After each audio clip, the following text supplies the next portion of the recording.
Ladies and gentlemen, it's another episode of Different Perspectives. I have with me today Dr. Melody White. Ladies and gentlemen, this is a doctor not in medicine, but in technology.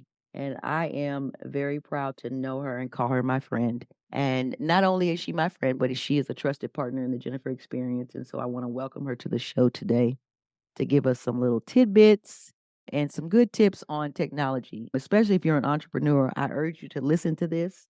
I can assure you, you're going to learn something. But also, it is not common for African American females to have a doctorate in technology. So this is amazing that we get a chance to have this conversation and talk with her today. So, ladies and gentlemen, a round of applause. Dr. Melody White, everybody. Thank you, Jennifer. You're welcome. You're welcome, my dear. So, listen, let's talk about the first thing. What made you be a doctorate in technology, girl? Are you a nerd or what? Tell me. I am a nerd, very Oh, much so a nerd. Touched my first computer in 3rd grade. not touched. Yes, yes. You touched. It was a Tandy, Yes. Who? a Radio Shack Tandy computer. And after we finished our work, we could either go to the toys and play, or we could go play on this computer. And the thing about the computer, though, the only thing it had was timetables on it. And so Mm. you were practicing your times table, but I was so infatuated with this box that I would go over there and I would play on it. So you knew all your times tables? I did, yeah.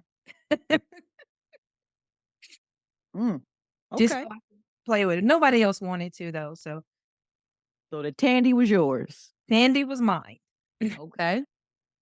Okay. You remember your second computer? The second computer I ever purchased was I worked for J.C. Penney's, my first job in high school, and Mhm. saved my money Mhm. and bought my first computer, which was uncommon at that time for people to have computers because they were expensive. And this particular computer had a whopping 250 megabytes of RAM Whopping, ladies and gentlemen, 250.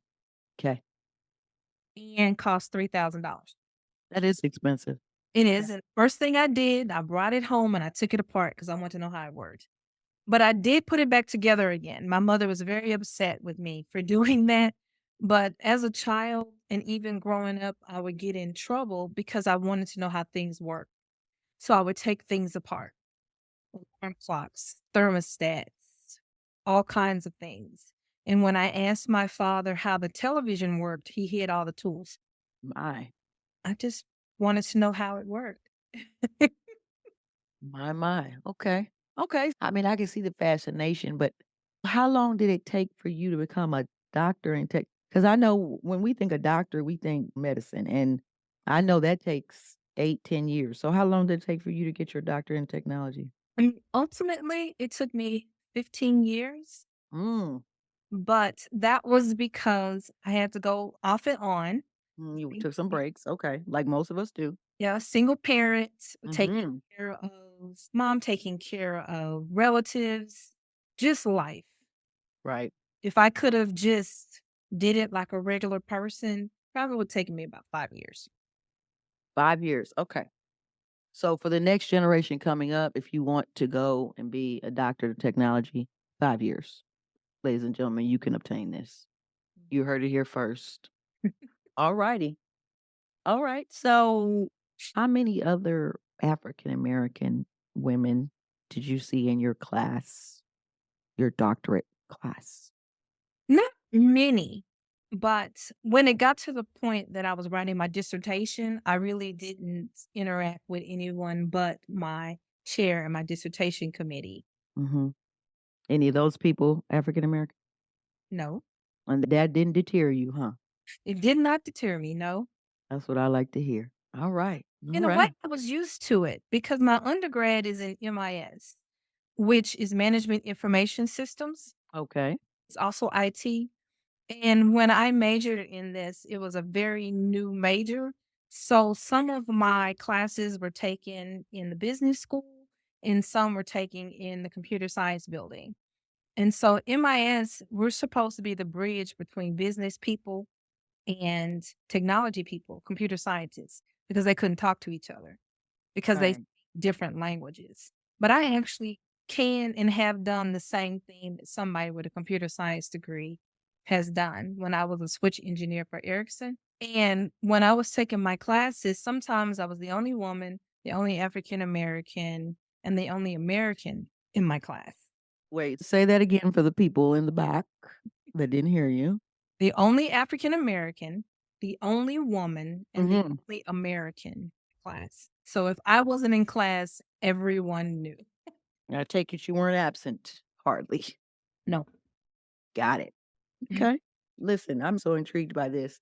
Okay, so now you have your doctorate. You own a company called On Your Side Technologies, who, by the way, the Jennifer Experience exclusively employs as our technology company to help us with all of our stuff. What would you say as entrepreneur starting out?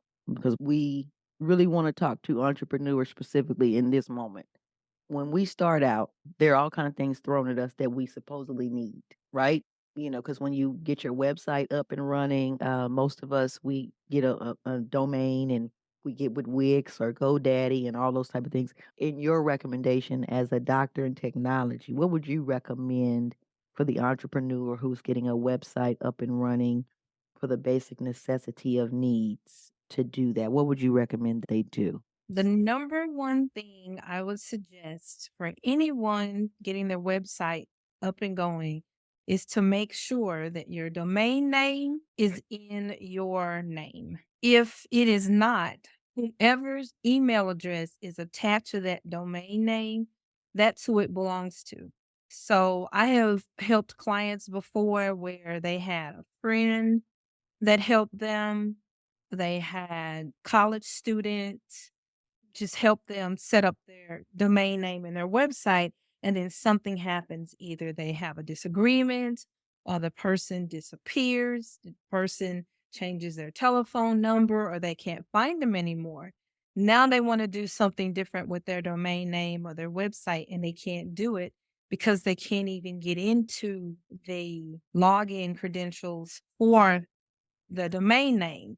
And if it belongs to someone else, there's literally nothing you can do to get it unless they let it lapse. And even then, when they let it lapse, the company that maintains domain names kind of keeps it in limbo for about 90 days. So even if that elapsed for about 90 days, it's unavailable. And then if somebody gets it before you do, then you just lost your domain name. Now, I could tell you, and shout out to Nicole D. Harrison Company, because when I first started my website, she did my website. And I know what you're saying is true because I recently had to renew my yearly domain fee and it came up to where I had to switch it over, I guess, from when she started it. And again, this is what happens when you deal with good people. Now, her email was on there, and of course, she had to authorize them to change the email from mine to hers, which was no problem because, again, I dealt with good people. But to what Dr. Melody is saying, if you deal with what she was talking about, then you'll be in a world of trouble because there goes your domain. And like, for instance, with me, if I didn't have the JenniferExperience.com, I mean, that's the name of my company. I'd be in a whole lot of trouble. So first you're saying make sure that your domain is right. Okay, do you think GoDaddy or Wix is one is better than the other? Do you recommend starting off with the big package? Because they have packages. I think they have like a basic package and then they have like a business package and they have like a premium. Like, do you have a preference of those? You have a recommendation? My recommendation is to know what you want your website to be used for. Websites have a lot of different functions. Some people, they're just using their website for information. Some are showing their work, like if they're an artist, or like me on my website, I have pictures, a gallery of my work. I also use my website to tell people about my company so that they will hire me for their technology needs. Nonprofits really need a website because anytime you try to get a grant, the first thing they do is look at your website. And I have several nonprofit website clients. So I know this is true. I get referrals from them all the time, especially when people are just starting their nonprofit and they're applying for these grants. And they always say, "What's your website?" They want to see your information. So just make sure you understand, because once you know what you want your website to do or what the purpose is, from there, you can kind of decide what package you need, if any package, because technology is a tool to help you with your business. And many people just put up a website and they don't think about what this website is supposed to do for my business. And so sometimes they get sold too much or they have too many tools and they're not interacting because everybody has a recommendation. Everybody says, get this or get that, you need this kind of app, you need that kind of app, and they throw all these things at you. And if you're not a technology person, you may not know this is not necessarily what I need. One thing I really try to do is be very honest with my clients, even to the point that sometimes I've had people tell me that if I was just a little bit less giving, I would probably make more money. But I do not like people to be taken advantage of. And I really care about my clients. I really want to make sure that they have what they need to be successful because technology can get expensive. You know, technology is expensive. As a business owner and Dr. Melody, technology is expensive. But I can attest to what she is saying because even I, with her working with me and for me, she saved me some money. And I know this and hasn't probably had the heart to charge me what she should. But we bless God today for that. Thank you. And so, I want to know also when it comes to setting up your business, because you didn't really say, do you prefer Wix over GoDaddy? You don't want to say? Well, I'll be honest with you. I prefer Wix. She prefers wigs. And I prefer Wix because GoDaddy did my nonprofit not very well. So I am going to say, I don't care who here, I prefer Wix because my experience with GoDaddy was not a good one. And GoDaddy, you can reach out to me at the www.jenniferexperience.com if you want to compensate me for that. But as of right now, GoDaddy, I don't like you. I prefer Wix. Wix has served me well. Dr. Melody, your opinion? so I typically do custom websites. Mm-hmm. If someone has a Wix, Weebly, or GoDaddy site builder Oh, already, did you say what was the other one? Weebly, Weebly? yeah, Weebly.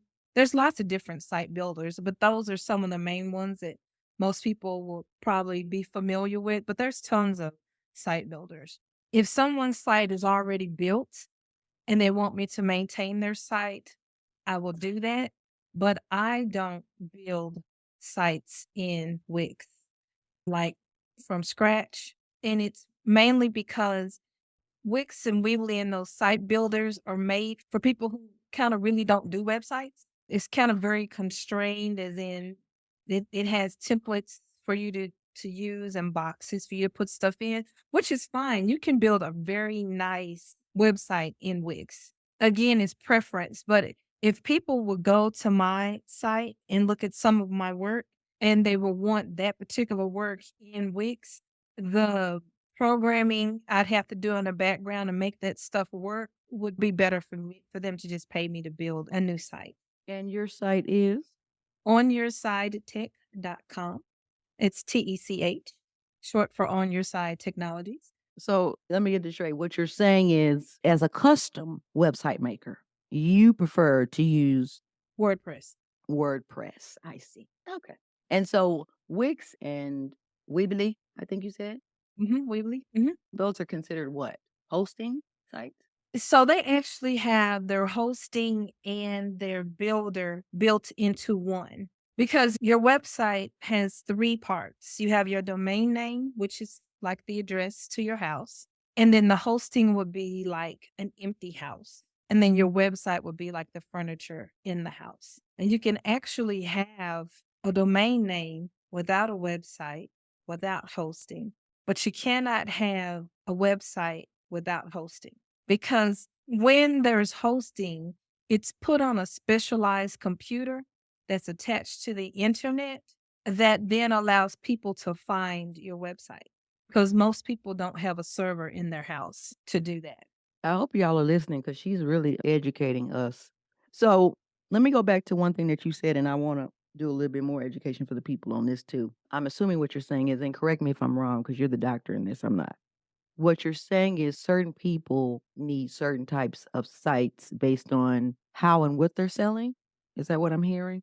Yes. So, for instance, like with my site, I do sell some type of services, Mhm. but I also have stuff for you to look at and read Mhm. to a certain extent. And then you have some people who don't sell anything at all. Right. So tell me what's the difference in the type of site they would need?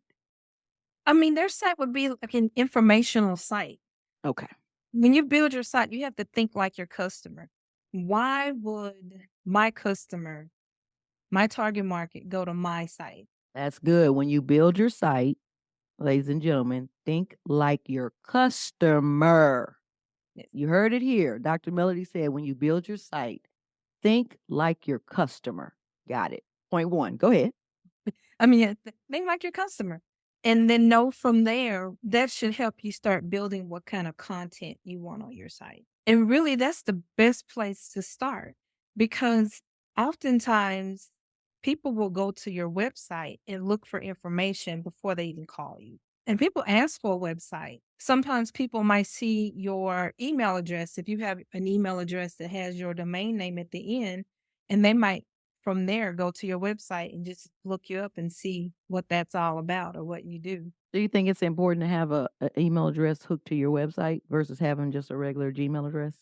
Gmail has become popular because it's free. Most of the time, domain email addresses are not free. There are some places where you can get them free, but in most part, they're not free. No, they're not. I pay for mine. It's better if you pay for it.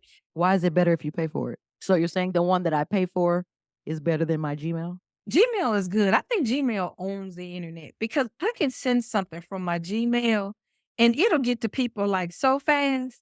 But sometimes when I send from my on your side tech, it might take it a few more minutes more Why is that? because Gmail owns the internet. Google has their own dedicated stuff somewhere. But having a Gmail is fine because email has become so mainstream, kind of like PayPal. In the beginning, people's like, oh, I don't do PayPal. I don't like that PayPal. Now you can go into a store and pay with PayPal, like a brick and mortar store, and they'll let you pay with PayPal. I'm not a fan of PayPal, but don't get me started on that right now. Okay. Well, I'm just saying, but now PayPal is so mainstream that if your business takes PayPal and you use PayPal, people are like, okay, PayPal. And that's the same with Gmail. Okay. I do believe that people should, if they can, have a email address with their domain name. For one, when people type it, it reminds them of your domain name, reminds them of who you are, especially if you use a Gmail that doesn't have your website or your company name in it at all. Mhm. Yeah. Some people, they use a personal Gmail or their Gmail. If I was looking for you and looking for a service and you had emailed me before, I wouldn't Mhm. be able to tell from your Gmail what that is. On your flyer for you, we have your specialties listed as you've already talked about your website design, your mobile app development. Tell us about your mobile app development. Mobile app development. Some people want an app for your phone, and apps are not cheap. I was about to say, are those costly? Because I thought I asked you for one time, and you was like, Jennifer, those are expensive. The apps are expensive. Ladies and gentlemen, don't you want to know what apps run for? Yes, Jennifer, we do. Yes, see, they want to know what do apps run nowadays? To create an app, I charge $5,000 and a monthly fee of $125. And we do it for both the iOS and the Android systems. We help you get it into the App Store. Wait a minute, it doesn't automatically go into the app store? No, That's not included in the 5,000? Like when you create an app, it don't automatically go into the app store? no. Oh my. I mean, included in the 5,000 is me helping you get it into the App Store. No, I meant like the app store don't just automatically take whatever app is made. No. So with iOS is very picky. So when you submit to Apple, they actually test the app and they do Okay. a lot of things before they'll put it in the App Store. Now, the Google Play Store, when you submit it, they will go ahead and put it in the store. But every time your operating system updates, have you ever noticed that all of a sudden you have all these updates for your apps? Yes. So that's what that 125 is, making sure that every time there's an update, it's updated. So every time my phone updates, if you were doing an app for me, that would mean you have to go behind Apple and make another update? Mhm. Oh my. That's a lot of work, it sounds like. It is, and it's coding Mhm. and things like that. So that's what it is. It's time consuming, it's coding. And again, with the app, it's you have to think about it. Why do you need an app? What are Mhm. people gonna do with that app? I hear you. Trust me, ladies and gentlemen, she asked me all these questions. She was like, "Okay, so why do you want it?" Okay. Um, SEO and social media. I wondered what SEO meant. Search engine optimization. Oh, okay, I should have known that. Okay. No, Okay. everybody wants to be on the top of Google. You know, when you Okay. search, everybody wants to be at the top. Okay. How do you make sure we get to the top? Almost anyone can throw together a website or other IT service, but then what? On Your Side Technologies was established in 1996, and we're here for the life of your business. From startup to expansion, we take care of your information technology needs so you can focus on growing your business, not cleaning up a mess left by amateurs. Services include custom website design and redesign, mobile website and app development, technology consulting, website hosting and maintenance, social media consulting, e-commerce sites, and responsive sites. Ask your representative about any monthly specials. Okay. How do you make sure we get to the top? So SEO is a whole different service than websites. It's very labor intensive. There's lots of things that you put in what they call meta tags, which Mhm. are things that humans don't see on a website, but computers see. Mhm. Making sure your website gets indexed, making sure the content will allow the spiders to find the website because you will get indexed. You will get into Google, but the question is, what page are you on? So for the people that do not speak technical language, Mhm. because we want to make sure everybody understands you. Because see, you said index. I don't know what that means. So for the people who don't speak tech, what you're saying is essentially, if I type in the Jennifer experience and I hire you to do SEO work, what does that mean? You're going to do with the Jennifer experience? Like, what's the difference if I don't hire you to do the SEO work and I type in the Jennifer experience on Google search? The goal is to get you toward at the top of the search results. So I wouldn't be at the top right now. You would be at the top for the Jennifer experience, but would you be at the top for counseling? Hmm. Because the thing about SEO is if you were to type in your specific website native, most of the time this could be on the top because it's very specific. My website, who? Like if you was to type the Jennifer experience, Mm-hmm. it should pop up as the top one because it's specific. It's very Right. specific. The Jennifer experience on your side technologies, on your side tech. It should be at the top. Mm-hmm. But what if somebody doesn't know what on your side technologies is and they just want a web designer, a web developer? Right. For the Jennifer experience, we want counseling. We Right. want someone to marry us and we Right. a gay couple. Right. You know, that's what SEO is about. So you put the back ties to me Yes. so that when people type in whatever it is that goes with my company or my services, then my name will come up. Yes. Oh, that's brilliant. That's what SEO is all about. SEO is you constantly doing it. Is that expensive too? Yes. I mean, to set it up, we charge $1,000 and then there's a monthly fee because you have to do SEO all the time. Often. Yeah, I would imagine. Because Google is like every time somebody pops up, Google will say, okay, this is a new site, this is relevant, so this is going to show first. But over time, if there's no activity or if there's no keywords that match, that site will begin to be moved down and down and down. And I don't know how many people look on the second or third pages for whatever they're trying to find. Not I. I'll be honest, I don't look past the first page. Oops. Most people don't. Okay. Most people don't. And trying to get it to show up organically without necessarily having a paid spot. because some people pay to be at the top. And depending on your keywords, which means what you want people to type in to find your sites, some are harder to SEO than others. So, ladies and gentlemen, if you're trying to figure out can you be SEO'd, you need to schedule a private consultation with Dr. Melody, and she can let you know whether you can be SEO'd. Some of you have businesses that are so unique, we can't guarantee. Just a private disclaimer there. Thank you. Unique is actually easier to SEO than things like lawyer. How Mhm. many lawyers are there? When people type in lawyer. Well, but it's all different kinds of lawyers. Mhm. So if you're a lawyer that defends marijuana charges, Right. you probably could do something special with that, right? Mhm. Okay. And then for the social media, what do you do? Social media. So that in turn is your LinkedIn, your Facebook, Instagram, Pinterest. There's actually hundreds of different social media sites. There's some very specific ones. Social media and SEO kind of go hand in hand because when Google sees activities, when Google sees videos and things like that, it's okay. So this is an active site. They're actually doing something. So let me show people if they type in a keyword.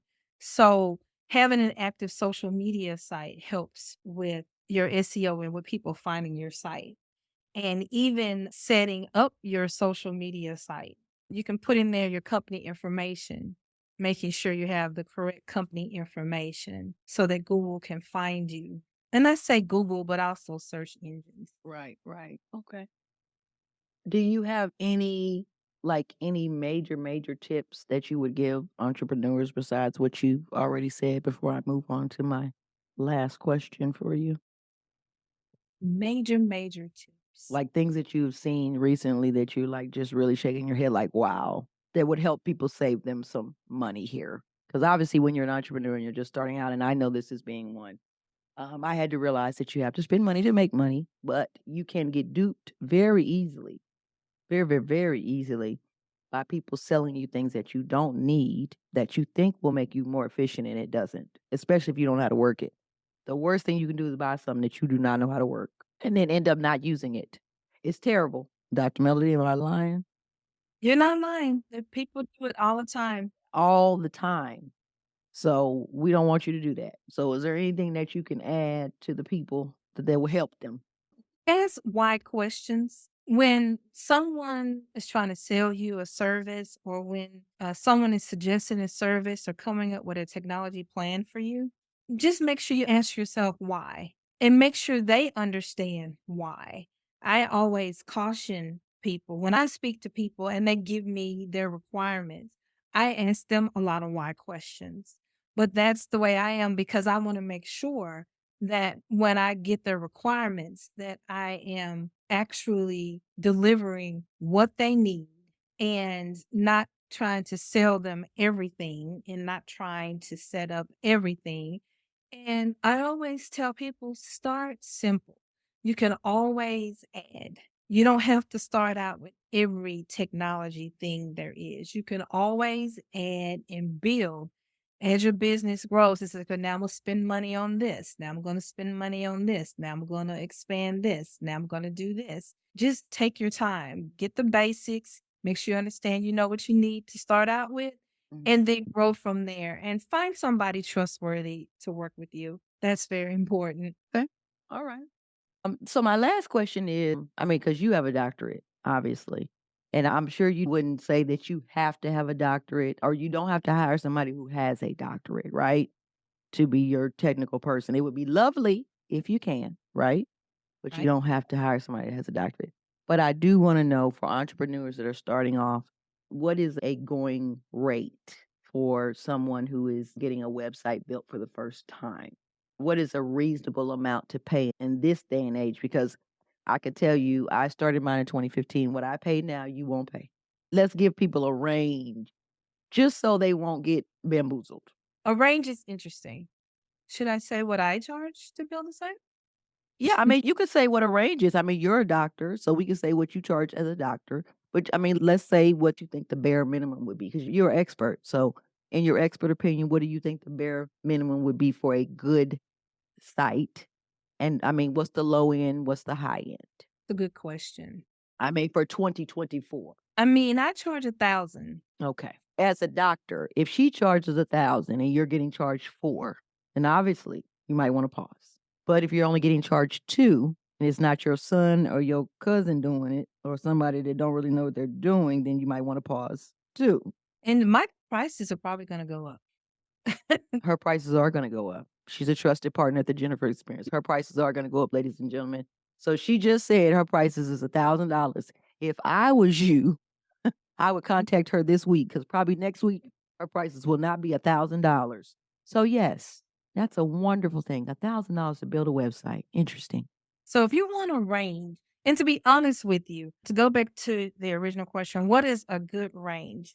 It kind of varies. I've seen people charge $500. I've seen people charge $3,000. Website development, the prices are kind of evening out because of sites like Wix and Weebly and GoDaddy site builders where people can do it themselves. I have found that a lot of people don't want to do it themselves. Websites are more complicated than people think. Please say that again. Please. Because listen, y'all with these canvas, ooh, ooh, Websites are more complicated than people think. everybody wants to try to make their own flyers these days. Please, y'all. That's why we have all these flyers that look like everybody is at a funeral. Stop. Stop. I'm gonna say it. I'm gonna say it. Please stop. Everybody is not gifted in that way that you can just make a flyer. So you wonder why people scroll by your stuff and don't like or even look or it's because it's ugly. I'm sorry, but it's the truth. Stop it. Canva is not as easy as they want you to think it is. That is a program that they want you to buy something. I guarantee you.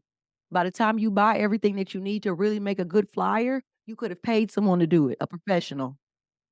That's really the truth. Am I lying, Dr. Melody?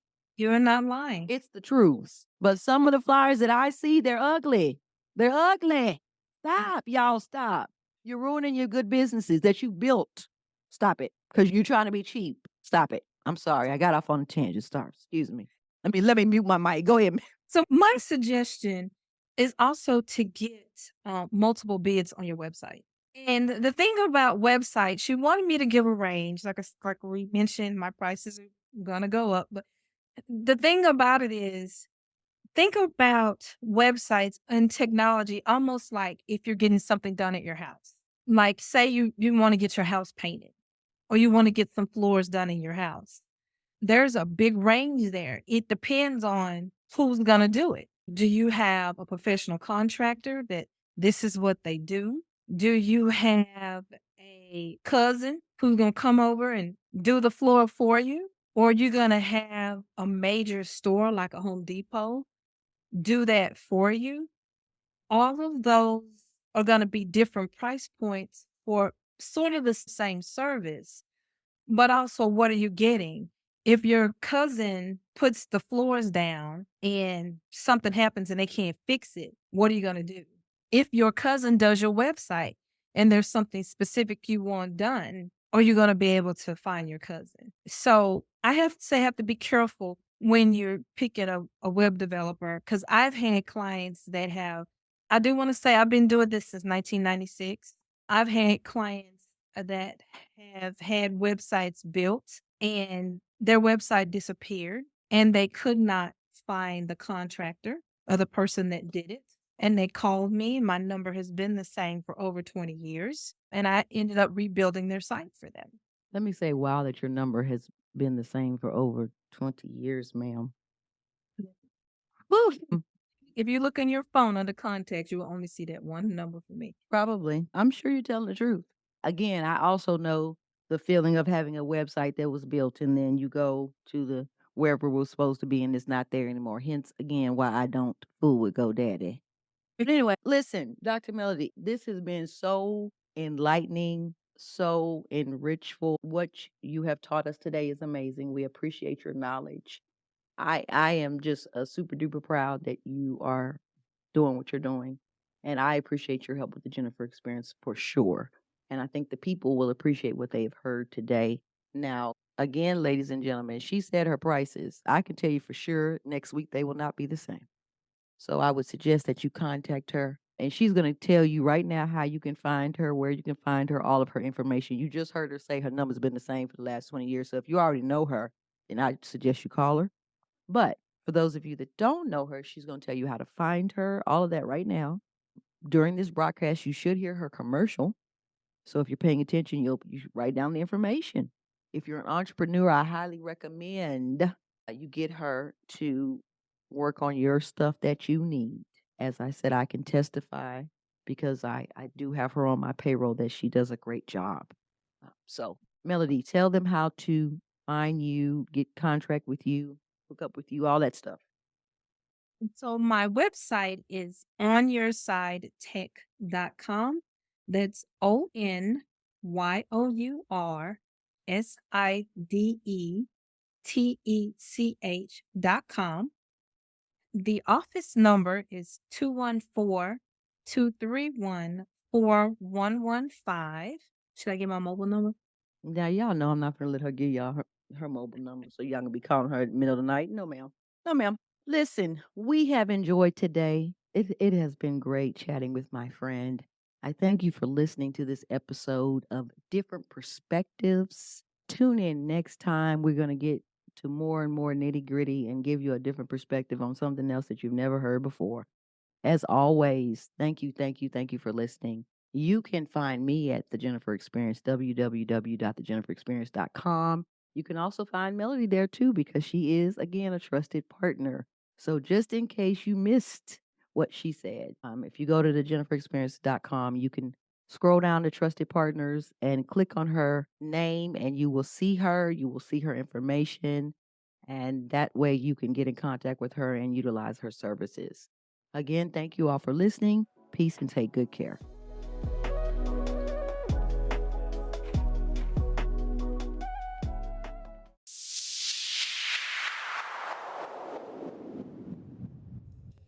The question has been asked of me many times. What is the Jennifer Experience? Why should I come to you for help? What is it that you can do for me that can't nobody else do for me? The answer to that question is this. I'm not a magician.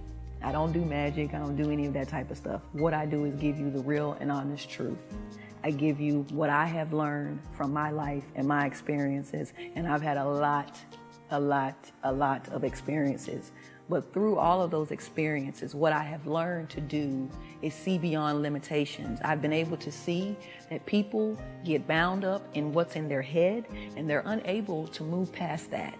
And so whether it's fear, whether it's loss, whether it's breakup, whether it's dysfunction, whether it's lack of communication, whatever it is that's going on, I am certain that I can assist you through that just because of what special gift has been given to me, just because of how I've been able to overcome so many things, and because I do not allow myself to be limited by the limitations that are in my mind. I feel like we all have limitations that our mind comes with, but it's up to you to break through those limitations to reach your full potential. And that's what I'm here for. So if somebody were to ask you why the Jennifer Experience, the Jennifer Experience will help you see past today. It will help you get to tomorrow. The Jennifer Experience will show you the path that you need to go through so that at some point in time, you'll be able to give the same gift that I gave to you, you'll be able to give it to someone else, because I will equip you with what you need to make it through whatever you're going through. This I know for sure.